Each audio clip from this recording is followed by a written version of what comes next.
Hello, everyone, and welcome to another episode of the Reinsurance Podcast. I am your co-host, Jerad Lee, joined by a new co-host today, Tom. Welcome. Thank you very much. But we are not alone today. We're not.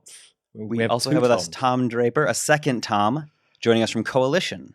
Welcome, Tom. Thank you very much, guys. Big fan, long-time listener. Glad to be on. Yeah, super glad to have you here. So we'll dive a bit into kind of what you guys do in this space more broadly, but I thought it'd be super interesting to start with kind of your background, how you landed in this space, and then we'll go into the role that you currently have at Coalition. But how did you sort of land into reinsurance more broadly as we get started?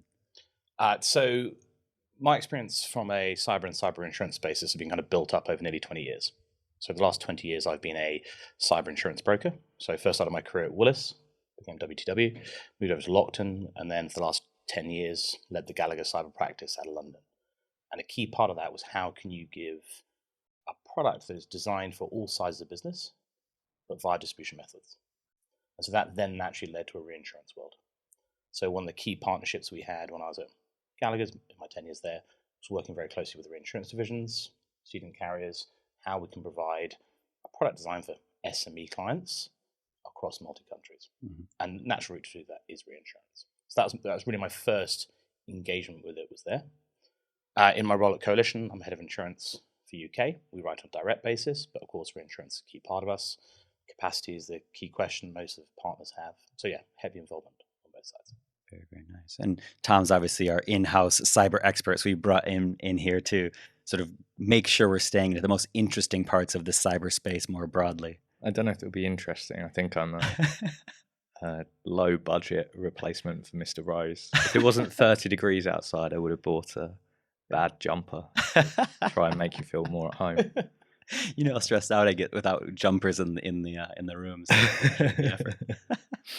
So, Tom, you said that your role was head of insurance, and I think some of our listeners are just kind of getting to grips with roles like underwriter and broker and things like that. So they've probably never heard of a head of insurance at an insurance company before. So it'd be really interesting to hear like what you do day to day. Yeah, certainly. So Coalition, we've got a slightly different approach to direct insurance. We originally were founded by tech company founders. So their model for how you go to market, their model for how you support companies is very much built from the tech world. So there is, out of these 650 employees globally at Coalition, and that's increasing, less than probably 10% come from what most traditional carriers would call an underwriting role, i.e. someone who has a focus on the actuarial side, focus on the risk selection side from a purely risk basis side. So my role very much is to support our underwriting teams, enable them to achieve what they need to achieve, to support our business development teams, those guys who are going out to brokers, working with them, getting deals done, but also helping educate, understand what the business model is, what they need to do to help, and make sure we hit our overall goals. So from, one of the reasons that appealed to the role for me, I've been a broker for the last 20 years, helping clients and other brokers understand cyber. That's very much the role I still have here, but I'm now getting to do so within a large insurer hat. Yeah. I think that education role is super interesting and important in the cyberspace because even though it's been around now for the better part of a decade as a sort of a product class, it's still one that everyone sort of recognizes. They sort of see the existential threats of the massive cyber attacks, but the productization of it in the industry is still one that's kind of like, where does it fit? How should we structure it? What types of products will appeal and lend themselves to a client or a prospect in a way that resonates and that they go out and they purchase that or they add it to their program. So how have you thought about the sort of product evolution, or how are you seeing the product evolution at Coalition from the sort of founding V1 product to kind of the suite of solutions that you guys offer today? Yeah, certainly. So our start point was, when we founded in 2016, 2017, our start point was small businesses weren't being protected from cyber risk. And whether that was a government decision, at the time, US federal government wasn't providing much resource to small businesses in the US, and to be honest, neither in the UK. Last couple of years, it's changed. NCSE has made big investments in supporting small businesses, but also the insurance market was not geared up to write a lot of $5 million revenue companies or 50K revenue companies for cyber. That's not a position they were in, or are happy to do so at scale. And security firms weren't able to support those smaller companies compared to the big enterprise security deals they were signing. So that was very much our start point, was, look, how can we write and solve cyber risks for small business? And our start point there was education.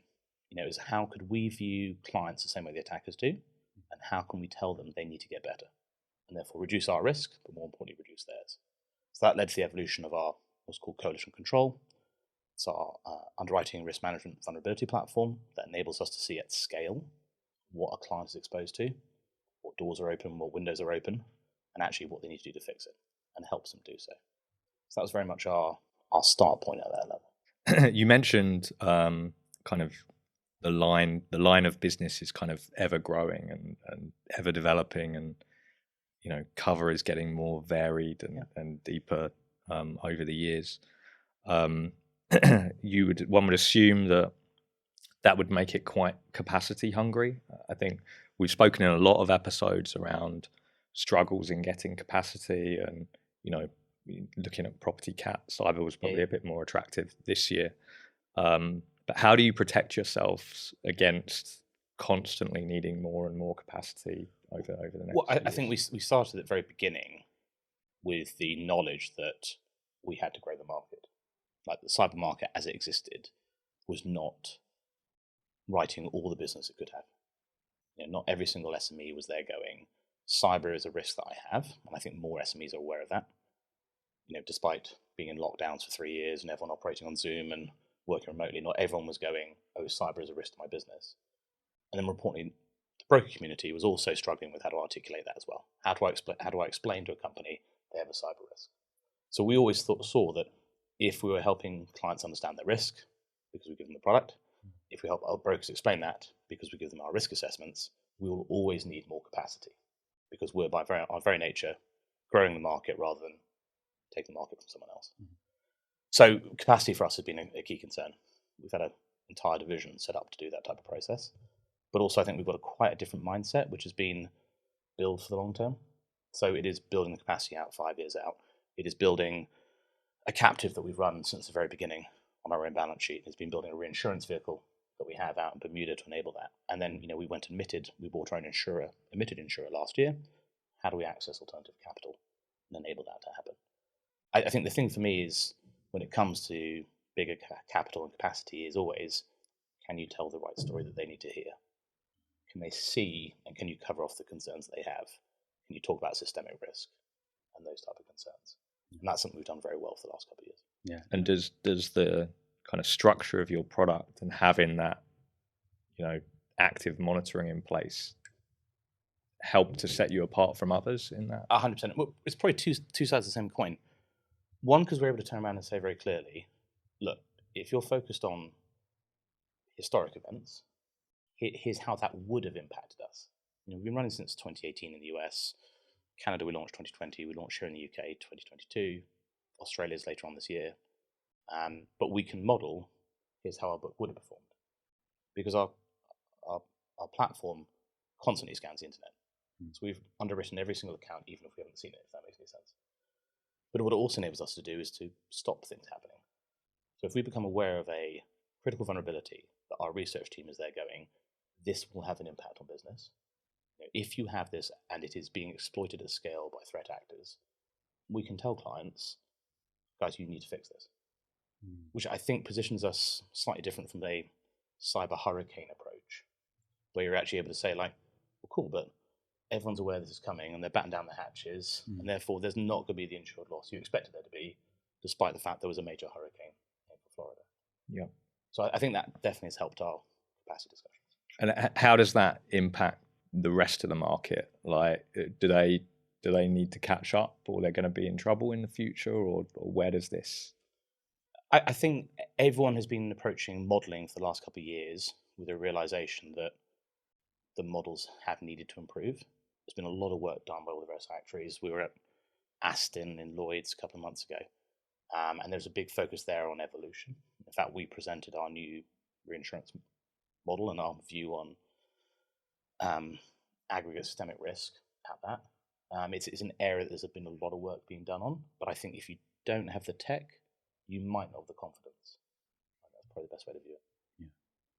Yeah, how are you seeing? So we've talked a lot in the most recent discussions on the podcast around sort of the renewal cycles and the hardening of the market and these kinds of things. Are you seeing similar hardening that's sort of impacting your business? Are you leveraging more sort of your captive position in your in-house reinsurer? Are you using that to offset market conditions, or are you sort of seeing that where you occupy the space, and as Tom said, the sort of quality of data where you're able to evidence that as a way to sort of offset or mitigate the impact the hardening market is having on you guys as an insurer? Yeah, I think definitely the latter.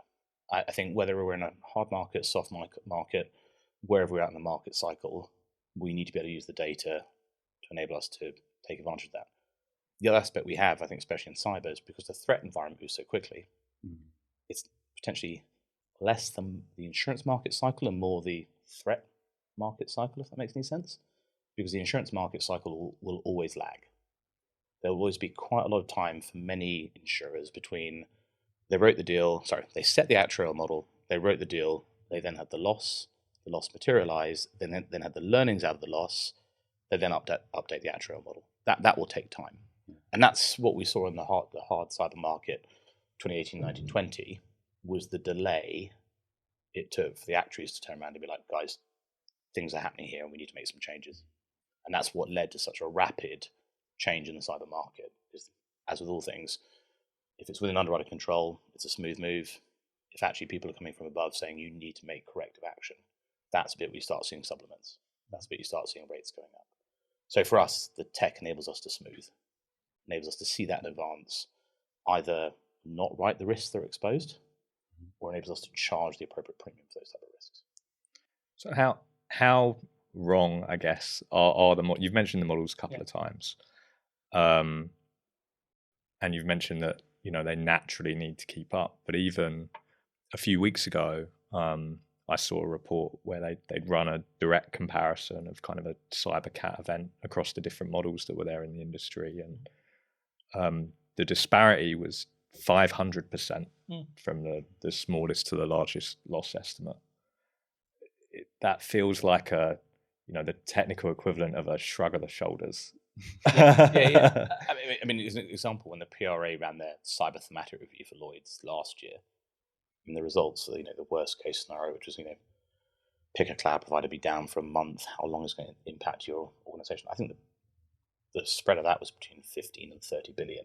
So there's quite a flex there. I can't really speak to the other models. I can kind of say where our model's coming from, which is based on vulnerabilities being exploited and vendors that we see. Ultimately, vulnerabilities, technologies, and vendors that people rely on, and what the impact of that is actually going to be, rather than AWS, which has 100 sites who are supported globally with fallback provisions, going down for a month. That seems an unlikely scenario. Admittedly, AWS went down yesterday for 2 hours, but it was 2 hours. I think there's also a bit of a bias when we see things like Log4j, Kaseya, and everyone goes, "Oh, that's the perfect scenario for like our biggest concern, a systemic event that's impacted multiple insureds," but it wasn't big enough. So obviously we missed something. And actually, from our perspective, where they're like, "No, that is actually a logical systemic event, and the fact it wasn't that bad is simply how vulnerabilities work and how it's been exploited by threat actors." So in the modeling that we produced, we took 5,000 portfolio companies who represented 1.28% of US GDP. We looked at their vulnerabilities, looked at the vendors that they relied on, and then we worked out scenarios based off that. And then we scaled it up for the rest of the US economy. Our 1 in 250 event came out at an economic, so not insured, but economic loss of $30 billion. So I think there is definitely and part of that is the fact that we are not approaching this like a cyber hurricane. And by that I mean you can't zip code this. This is not something you can just turn around to and go, fine, pick me, big US, East Coast, AWS site, and it gets knocked out. It's something you have to approach at a far more technical and technological level, which I think our teams are far more confident doing. Yeah. And when you think about sort of where the business goes, and there's a bunch of questions around sort of the journey and development that you have there, but Is the modeling something that you're also licensing to your broking partners, and is this another sort of thing that you're offering out, or do you look at it from this is purely proprietary for us, one of our advantages in the market is this insight, or how do you kind of evaluate those? Especially not on the options? modeling side, because that for us is, I mean, we shared it at Aston, we shared it with groups, we want feedback on that. That's the type of thing we want to engage with teams on, and more importantly, we want to be challenged on. Yeah. I mean, the PRA's comment was, you can use third-party providers, but you need to think about it and have your own approach to risk. So we can't fall into the same mindset of being, this is our view from our data set, which admittedly is quite a large data set. Every single IP4 email address, IP4 address in the world we have scanned, but that's still our data set and our view. I think we'd love it to be interrogated. We'd love it to be challenged. For us, it's not proprietary when it comes to the capacity side, because we need to be engaged. We do give it to our brokers in every single client they send us. We give them analysis. Look, this is what your client is exposed to. This is the changes they should make to improve their posture because they are exposed. It's why we decline risks. The behaviors that your client are exhibiting will lead to claims, and we know that because we've seen it. And for policyholders mid-year, we are there going, guys, the things you're doing, what I see, you're going to have an incident. So please fix this. Yeah. So yeah. It's probably more interesting as well from in a model, and because you're scanning this, you're able to sort of extract like factual information. Yeah. And I say it in that way because when you look at property information in a cat model, a lot of that is however the person loading the deal information into the core admin system entered it. So the number of floors, the construction material, all of that is in some ways has some degree of subjectivity to it based on the way it was entered. But when you're using technology to sort of scrape technological insights from those companies and their online presence, there's probably actually more accuracy and truth around that, or are you seeing something different? I would say there's more actually in truth when you then validate it. And that's the other aspect. We charge each client depending on their tech stack. And we can only do that because we have experience of some technological products being more vulnerable. And it might not be because they're not good products, it just might be they're very hard to configure. So if you're a small business and you've bought this very expensive piece of kit, it's actually going to protect you less because actually it's very hard to implement within the rest of your IT strategy. So I think that's the other approach to it, is actually just not viewing this as a single, who are you, where are you, what do you do, you're in the US and this therefore is a cyber exposure. It is dependent on the vendors, the technology stack you have, your cadence for patching, and your overall behavior as an organization. There's a number of different variables here. So the technology helps us, but we have to add to it with our learnings and the team that we have to support that. Yeah, that's really interesting, and it aligns actually with a lot of our technical approach that we take as a business. But where you can have simplicity allows for more security because there's less points of failure. There's less points where someone going in and doing manual work or needing to configure. Like if we can reduce the number of things that they need to do there, the likelihood they've done it correctly skyrockets. Yeah, right. Exactly. And that's that's our focus. We were set up to help solve cyber risk for small business. Now that's expanded. Small business now for us in the US is anything up to 5 billion. We write large companies, large enterprises. In the UK, we write up to 1 billion revenue. But yeah, it's what makes it most strategically secure for their business operations and what helps that. And for some, that will be simplicity. For others, it will be heavy outsourcing. It will really come down to their approach. It sounds like the market's come a long way. So I first started working in cyber in relatively prehistoric terms for cyber, so 2015. But then like the prevalent sales technique, both amongst security technology companies and cyber insurers, was fear and propagation of fear, and how many people can we frighten into getting their wallets out, essentially. It feels like now a very positive educational approach is beginning to propagate and prevail. It is, how much further is there to go, and how's it been kind of working and living through that journey? And that I think it's probably a reflection of the claims cycle. Why did you have to sell through fear? Because there weren't enough claims to explain the product. So clients weren't there going, oh, I'm a JP Morgan or a Gap or TJ Maxx back in 2011, 2012 going, that's my peer, and therefore if they've had this problem, I'll have this problem. That then changes in 2018, 2019, 2022 when you have large-scale ransomware, at which point brokers are comfortable with the idea that cyber is a product that works. It's a product that's needed, and if you don't tell a client about it, they're probably the one that's going to get hit by it. But also the type of thing where clients are recognizing that this is a valid risk transfer mechanism.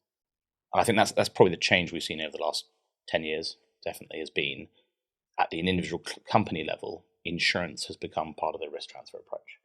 And therefore, in combination with security investments, digital transformation, move themselves off legacy systems, which they knew they should do 10 years ago, but they didn't want to spend the money then. Then we all went COVID remote. Fine, I'll spend the money now. Might as well do it from a secure basis. And so I think there's very much that evolution. And is that like a uniform development around the world? I think, Coalition as well as many other companies kind of started out on the West Coast of the US and then moved to national coverage in the US on the ENS basis and then set up a UK MGA and then became a syndicate or whatever. And then eventually, created a European operation because they had Lloyd's exposure and then kind of worked their way out around the world like that, which means that places like Latin America and Southeast Asia get this stuff last. Yeah.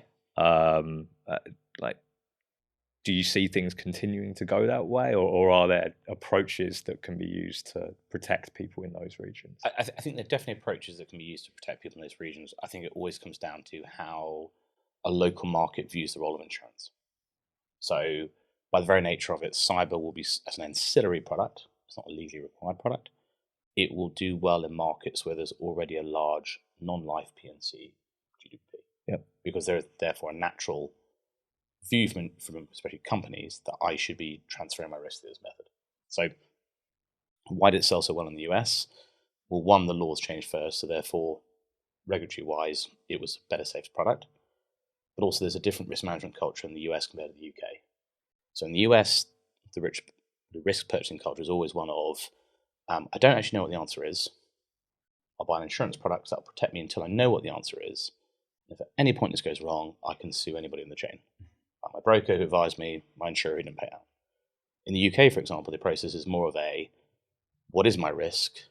Quantify that risk. Have I done everything possible to reduce that risk? Fine, I will then buy an insurance policy once I've done everything up to that step. So there is quite a different cultural perspective on how insurance is bought. I think likewise in Europe, very similar, hence why take-up rates in these parts of the world are very different. So what's next for you guys in terms of that expansion? So I said, so we launched in the UK September last year, which is our third geography. We are launching in Australia throughout the summer, so teams have gone on the ground there. We are looking at other territories. I think the simple answer is it's how we can best serve our mission. How can we protect small, medium businesses from cyber risk? And that will not always be necessarily via us. The platform that we have, the control system, we provide free now. If you're a small business, you can go online to control.coalitioninc.com and you get our light version. So that is scalable globally. I think from the insurance side, our biggest proposition is the fact that we help companies get better. We help identify the risk and reduce their risk, which means we have to have teams who can send vulnerabilities, send updates, send help. The client can go on, talk to somebody, pick up the phone and talk to somebody. So that means at the moment we are very much English speaking focused because our security team, our advisory team are all US or Portuguese. So actually, probably the biggest thing right now is language barriers. We're launching in Quebec, which means everyone's crashed through a Duolingo course in French. Slash also hired French-speaking teams who can support our French-Canadian partners. But yes, there is a recognition that this is not just, you can't just turn up somewhere and go, hi, we're here to help with your cyber. It has to be done at a level that actually works for everyone involved. Broker partners, clients in the end. So what would be the kind of, to your customers, you see your role as being able to look out of the windshield and kind of see what's coming down the road and look at how they're prepared against those kind of top threats. I think the sexy stuff we do is weirdly not very insurance. Yeah.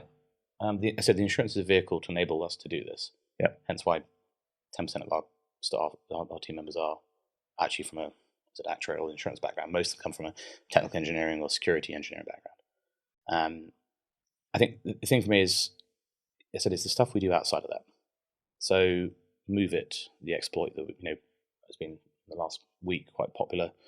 I've got a number of major entities. Why don't you fill people in case they don't know? Yeah, effectively, again, an exploit that's been called Move It, with various capital letters at certain points, and that has been exploited. And one of the key entities hit was the payroll provider behind British Airways. Sorry, it was the payroll provider behind British Airways, Boots, about 9 other major firms. Most of whom over the last couple of years have suffered a cyber incident of one form or the other, but this is a vendor incident. And for us, it was a really good example of a dependence on a supply chain risk. And again, it's something we always talk about, we always say, and then you're asked to provide an example, and there's no sexy one that's happened recently. So this has happened. So actually, for UK companies, this is a really good example of a systemic risk, single source vendor provider. They've had an event that's impacted multiple large companies, but also small companies. And we started the vulnerability that was exploited that enabled this incident. Our research team saw 6 months ago. The hole that was being raised was visible 6 months ago. We just didn't know what was going to happen with it. And again, the ability to start stopping some of these things before they happen is probably our key selling point. We want to minimize an incident. We want to minimize a risk. The second thing that we're doing very well at is actually our relationship with major security providers, major security teams, banks, and government agencies. So one of the areas that cyber that isn't spoken about that much is because it's not, I don't think it's sexy, is the crime side. Especially like the theft of funds, like money going missing. I think that's for a couple of reasons. One, there's the bit where most cyber insurers don't want to talk about the fact they actually cover that loss to an extent. It's often sublimited, etc. But also, it's not an area that many reinsurers are comfortable about. That's held in fidelity in different worlds. We have an exceptional record at clawing back funds. You're talking about $6 million being sent from a small business in the US, sent to Hong Kong, and within 9 days we get pretty much all the money back. And the client bought a policy for $2 million, but it's a service. And there's definitely things that we're doing that feel good from an insurance perspective.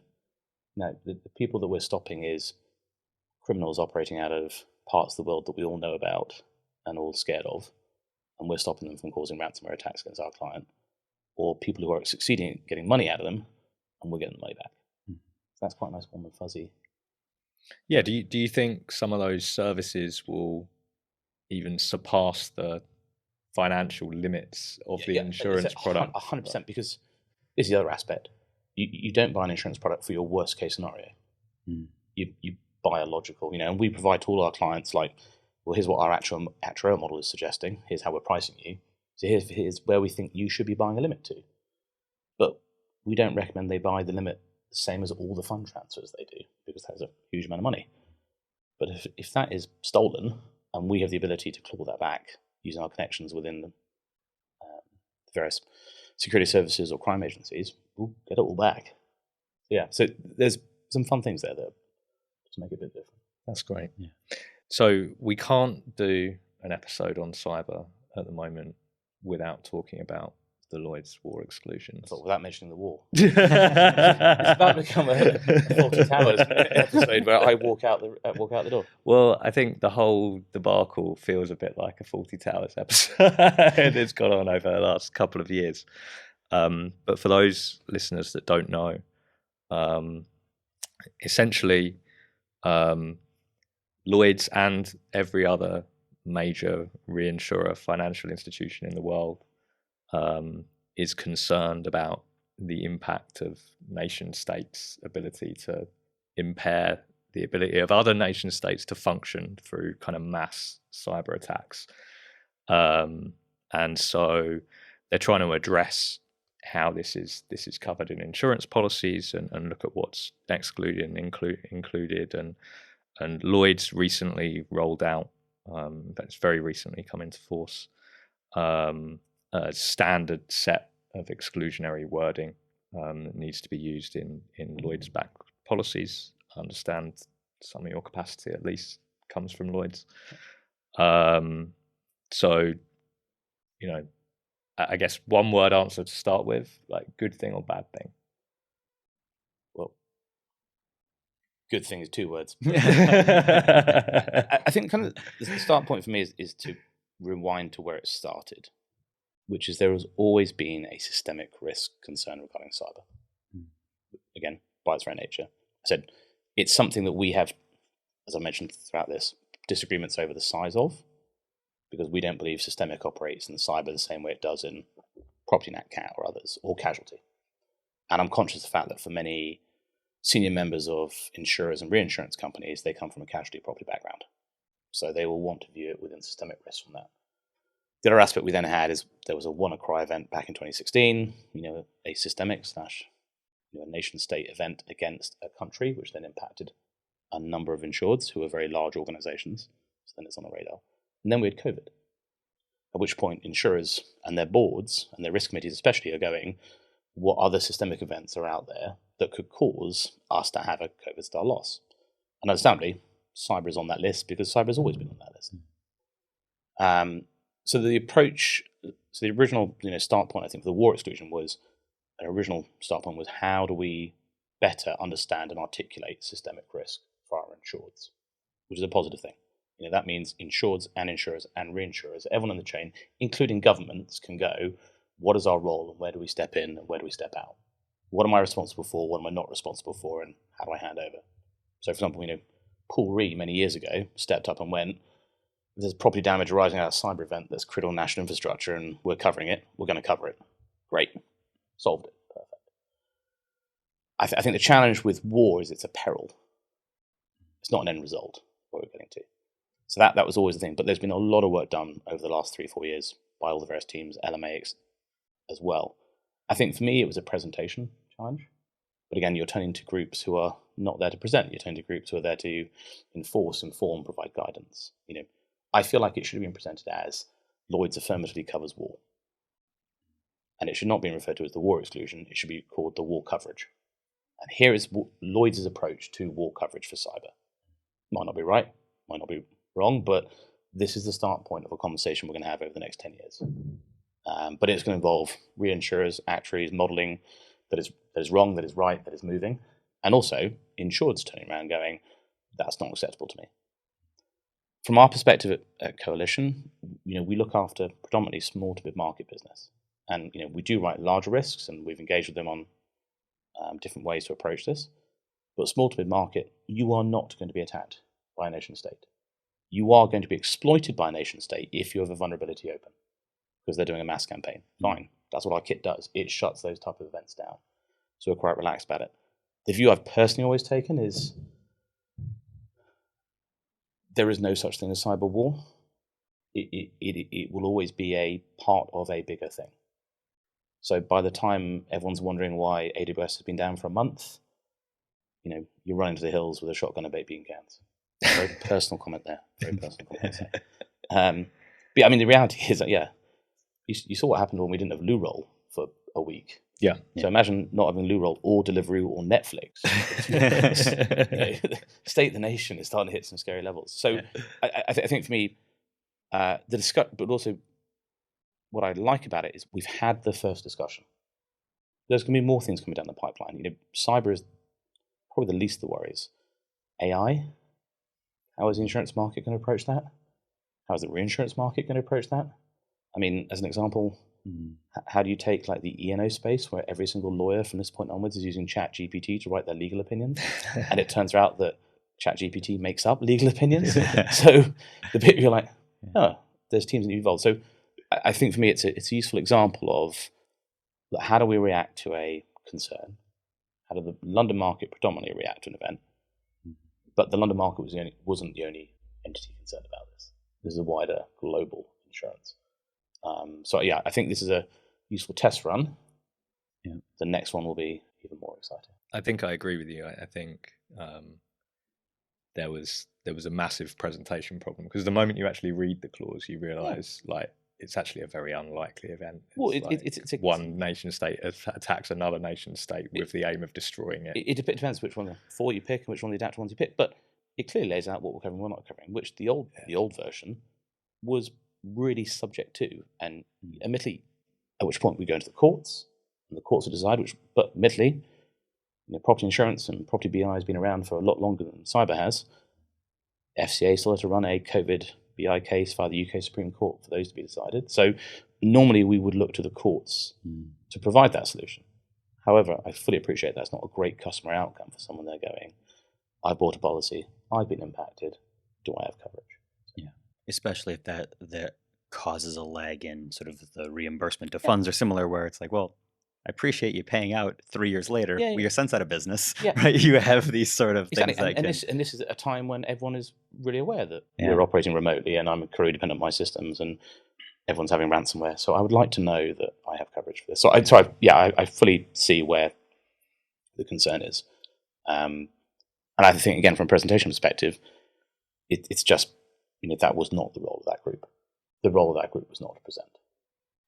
But I think that's something that will evolve. As I said, the moment AI starts to get interesting, which already is, but get even more. So next is AI professional indemnity cover from Coalition. If you talk to our research team, they would love it to be. They would absolutely love to be that. It's AI for me is for somebody who hates writing content. AI is exceptional. It enables. We are using it because if not, why aren't you? But you have to do it in a very constrained measure. A bit where certain AI and large language models take all your data and mix it with others and learn from that is something that probably most regulators would not like to hear that you're doing.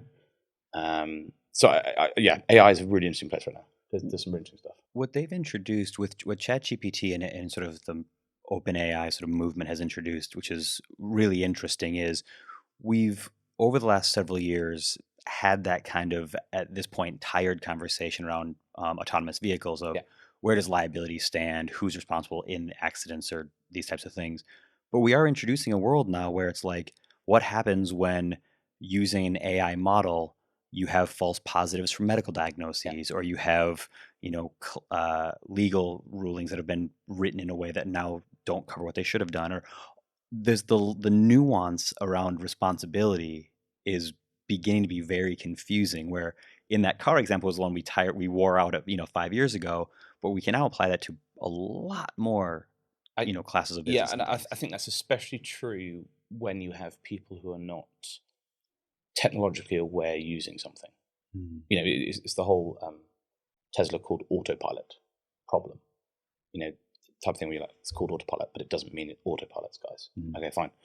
The bit where it's like ChatGPT is, it's like Google. It's like, no, it's not, guys. Yeah. It's like, just because it's given you a list of cases does not mean that those cases are true. So I think we're very much using it as tech enabled. It enables your teams to run faster if with guardrails. You have to approach it in a certain way. I think what it will do is make a lot of money for consultants. And by that, I mean, everyone wants to be AI enabled right now. So I'm going to have to hire somebody to tell me how to be AI enabled with those guardrails in place.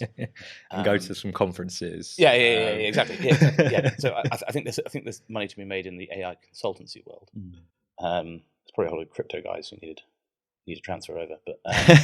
But yeah, I think there's definitely something there. But yeah, there is very much a danger that you do treat it like a Google or a Word doc that talks back. Yeah, but that's how it's designed, right? It's designed for ease of use. Yeah, we at Supercede, we're investigating in a big way the application of AI, and kind of one of the rules that we're trying to stick to is if the thing that you're trying to do has to be more than 90% accurate, don't use AI. For it. And that's kind of led us into some very cool kind of tools and techniques and things that we can introduce into our software that makes people's lives easier, but without having this risk of there's this black box going on and no one really knows how it's making decisions, 100%. But it is, and we can't prove that it's correct. Yeah, so use cases we're seeing for it at the moment are immediate customer support, where effectively brokers are asking questions they ask every single day of the week. And almost this is an improved FAQ section. So rather than you search in the FAQs for how do I do this, find something in the chatbot, but the answer is going to be the FAQ we normally give you. Then there's also a lot of work that can be done on large-scale data analysis. I said we're scanning every single IP4 email address, IP4 domain and address. Fine. How do we take that at scale, and how do we find things? I think the comment you made about the black box, that is what regulators are going to be unhappy with. The FCA and PRA are not going to be there going, what was your good customer outcome, and how does magic black box achieve that? That is not something they're going to be looking for. So I think, there's going to be again, we're in quite an exciting time. We're at the early stage of it. Well, that's not true. It's been early AI for a while. It's been the bit we can work out how to use it. I just think there's some really boring things it can do well. If it turns that Microsoft Office clippy thing into something that actually helps you rather than just gets in the way. The bit you're there writing that PowerPoint presentation on budget forecasting for the next 3 years, and it goes, hi, I think you're trying to do a forecast. Would you like me to help you? Yes. Put it in for me. Well, and you made the comment around it's going to help people move faster in these areas. And the interesting place where this connects with both government regulation and insurance is they're both not particularly known for their speed. And I think you're going to see this continue to accelerate businesses and business models, and it will move to a point where both the insurance products that support those industries and those companies, et cetera, and the sort of government regulations that are designed to provide sufficient frameworks for them will struggle to keep up with the pace of change in many ways. Weirdly, I think actually, for example, the UK, I think it's actually quite straightforward because we're a principle-based concern here in the UK. So the expectation is on the business. Like when the FCA turns up and says it's audit time because we've had complaints, we need to demonstrate otherwise. So we need to demonstrate we've thought about it from the get-go. So this is almost, security built into the platform type stuff, security built into the product. So therefore, we have to build in good customer outcomes into the start point. So the AI needs to know that whatever happens out of this, your end result must be a good customer outcome. So actually, I think weirdly in the UK, we are future-proofed from that, from a regulatory perspective. But it just means that you have to start from that perspective, which might involve just a lot more legwork, a lot more guardrails, a lot more ability to demonstrate how did the black box come out with that number. I think there was an article I saw that one of the US property firms had paid a claim within 2 seconds using AI. And you're there like, it's a pretty damn good customer outcome there. That's exactly what we want to do. Again, the point at which you're explaining why you paid $50 rather than $250 they requested, that's the bit you then have to justify.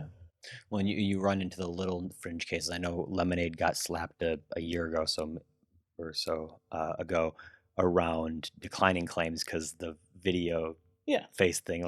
It's that's where the black box doesn't deliver that customer outcome where it's like, well, the computer said you were lying. Exactly. Based on what? It's like, well, the black box output was a red no, and that was the end of that conversation. That always comes back to that feedback loop, doesn't it? Which is AI will accelerate things and will enable potentially, pick a number, 80% of claims to fly through quicker. Right? The 20% that then get pinged, they now need to go through the manual process. So again, for most individuals, they'll have a better experience. For some, they'll have the standard experience. And I think that's it. A lot of the chat we see in the insurance market and reinsurance market right now is talent. There's been a major talent gulf for how many years as we've gone through hard and soft market cycles, and there's not been the recruitment to match that. How does the market function without talent? We have to use something like AI to cover that gap. So it's a logical process. It's a logical thing we're going to see. It's again, it's more how do we have the knowledge to take advantage of this rather than getting pinged. So before we wrap up, there's I want to bring it back to reinsurance slightly. I thought AI was fun. It is. It's much more fun. It is. But you said the quiet part out loud there. We have several renewal periods coming up. 1/7, 1/10's a big one. 1/1 next year. What's going to happen? Well, it's the end of free money, which is an interesting time for us all. It's also a world where there's money to be made in the traditional markets. If you want to write property flood, now's the hard market you've been waiting for. So I think there's going to be a lot of traditional work being done in very traditional ways. But again, if you want scale, you need to do it better. You need to do it faster, better data, whether it's AI enhanced or whatever it is. So I think there's going to be some work done there that would be quite interesting. In our world, in cyber reinsurance, there's going to be the growth in the market. And that's always the biggest challenge that the market's had. The market continues to potentially outpace reinsurance. It's going to be what alternative capital is able to be brought in, which again, in the end of a free money world, becomes more expensive, and they're looking for better arguments. And it's going to be about us solving some of these concerns about systemic. How do you bring bigger capacity capital in? You need to solve the concerns that they have, or at least articulate it in a way that they can price for. I think that's going to be quite interesting. So same stuff, but better, faster. Yeah, double down. More efficient. Yeah.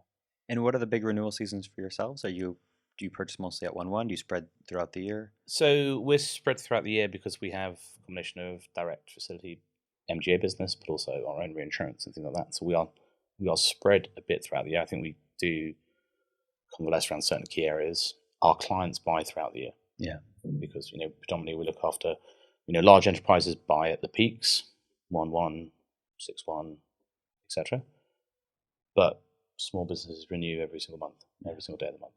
So yeah, we are constantly growing, constantly busy. Which is good. Very, very nice. Anything else you wanted to Sounds like a good note to wrap leave up it on? on. Yeah, Always leave on a happy note. Always live in a happy note. exactly. Very Tom. joyful. There's efficiency. Yeah. Everyone needs Supercede, apparently. Yeah. I didn't even pay you. No, you didn't even pay me, so No, thanks very much for coming in. guys, thank you very much for the invite. Really Tom, really appreciate it. Thank you so much. Until next time. Thank you for listening.